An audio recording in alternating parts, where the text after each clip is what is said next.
এই পৃথিবীর সবচাইতে বড় সাগরের নাম হচ্ছে প্রশান্ত মহাসাগর। আর এই প্রশান্ত মহাসাগরের সবচেয়ে গভীরতম জায়গার নাম হচ্ছে মারিয়ানা ট্রেঞ্চ। এই মারিয়ানা ট্রেঞ্চের গভীরতা প্রায় 36,000 ফিট অ্যাপ্রক্সিমেটলি।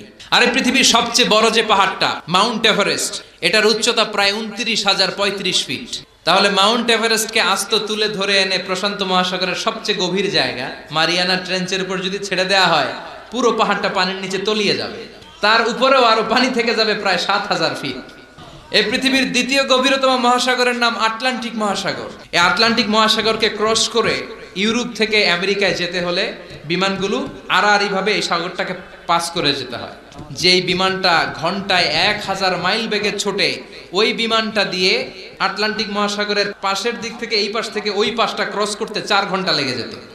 তার মানে আড়াআড়ি ভাবে আটলান্টিক মহাসাগর প্রায় 4000 মাইল। গোটা পৃথিবীতে স্থল হচ্ছে মাত্র 30 ভাগ, 70 ভাগ হচ্ছে জল। আল্লাহ বললেন, সাগরের জল নামক কালি দিয়ে গাছের পাতা নামক খাতার উপরে যদি আমার তাসবিহগুলো তোলা লিখতে শুরু করে দিস, তাহলে পৃথিবীর এই বিশাল মহাসাগরের পানিগুলো, যেগুলোকে কালির সাথে আমি উপমা দিয়েছি, এই কালি সব শেষ হয়ে যাবে।